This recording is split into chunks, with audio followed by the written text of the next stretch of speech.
Hi, welcome to another episode on career growth.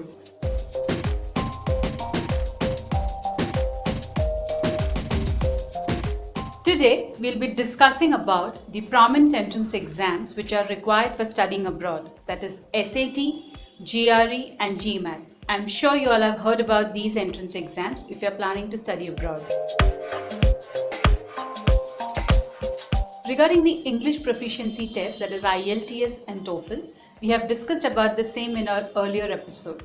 If you have missed that, make sure you watch that episode to get the right information about the English proficiency test. Let's begin with the beginning.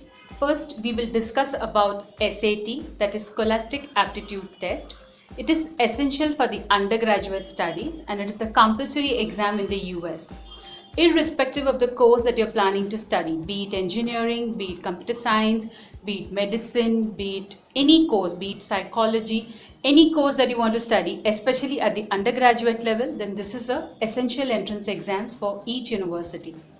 SAT is also accepted by other countries like Singapore, Australia, UK, but though they are not mandatory, whereas in the US it's a mandatory exam. SAT also has SAT 2. That is called as the subject test. SAT 1 that I talk about, it assesses the abilities of the students in terms of verbal, that is English, mathematics, that is called as quantitative, and writing skills. Whereas the SAT 2 will check the individual subject, the interest of a student on individual subjects like chemistry, physics, biology, literature. There are different levels in mathematics. So these exams are essential for students if you're targeting to the higher ranked university. I'm sure students, you all want to apply to the best universities when you're planning to study abroad. So if you're looking at doing your bachelor studies, make sure you prepare for the relevant entrance exams along with the English proficiency test, especially for undergraduate studies. The entrance exam patterns keep changing with the academic needs, the growing competition. SAT exam pattern has changed from March 2016. Earlier it was out of 2,400 marks, it was a paper pencil based test, and now it has become out of 1,600 marks. Any score above 1,400 is considered competitive for your admissions. The scores are valid for 5 years.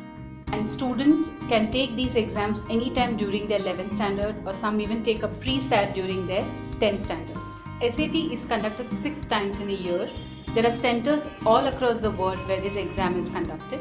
It is conducted by College Board. So for any updated information regarding the study material, resources, you can always refer to the official websites of College Board, which can help you to get the right information.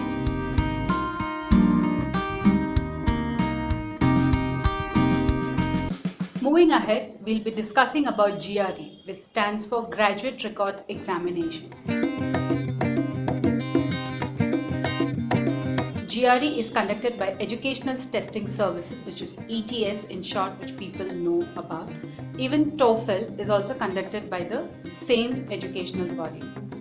GRE is essential if you're planning to do your master's study in the US. Irrespective, it could be engineering, it could be any course, like it could be a psychology, it could be fine arts, any course that you're planning to study, especially at your master's level, GRE is mandatory for the US universities. Along with GRE, you also need to take an English proficiency test. GRE is scored out of 340 marks, which includes verbal and quant, that is English and math, and it also has a component of essay writing. If you're aiming at the better ranked universities, the higher universities, then the scores which are required is anything about 320, 325.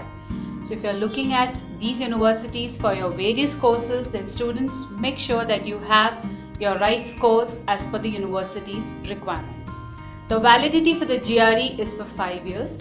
GRE also has subject test. So when I talk about subject test, or you call it as GRE 2, it also is required for your PhD programs mainly in the US universities. GRE is accepted in other countries as well. It can add value to your applications, but in the US, of course, it is compulsory. When we talk about the PhD programs, the GRE subject tests are also in various subjects. It could be psychology, it could be chemistry, it could be literature. So there are various subjects in which you can take the GRE subject test as well to enhance your applications for your PhD programs. If you're planning to do your masters in management, masters in finance, any course, like apart from a typical engineering or any kind of masters, GRE is accepted for these courses as well. Other than the MBA program, any kind of masters that you plan to study, GRE scores are accepted. Some universities may also accept for the MBA program, but preferably for the MBAs, Gmat is a compulsory requirement.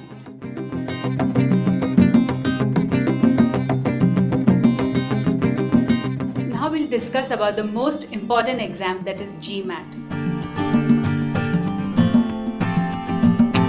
Most of the students are always worried that how do we prepare for that. Gmat is the most essential exam for MBA across any good business schools. US, of course, it is compulsory. But if we talk about doing an MBA from any leading business schools in any country, Gmat is compulsory. Be it Singapore, be it Germany, or be it Australia, any country for that matter. Nowadays, Gmat scores are also accepted in India for certain business schools for an MBA program. Gmat is out of 800 marks and the scores are valid for 5 years. It assesses the ability of the students for quantitative, writing and as well as verbal skills. It is the most essential exam for MBA course admissions abroad. Gmat is conducted by Gmat, which is an official body which conducts these exams. There are various centers for Gmat test all across the world, and Gmat exam is conducted from Monday to Friday. There are 2 time slots, so you don't have to worry for the examination dates. As and when you are prepared, you can take up an examination date, as the scores are also valid for 5 years.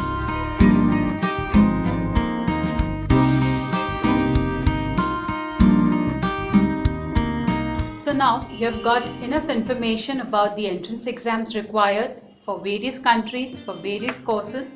So prepare well for these entrance exams. Check the university's websites for the required scores. Refer to the official websites for updated information. Do subscribe to our channel Career Growth for more useful information regarding your career decisions, and do not forget to like us.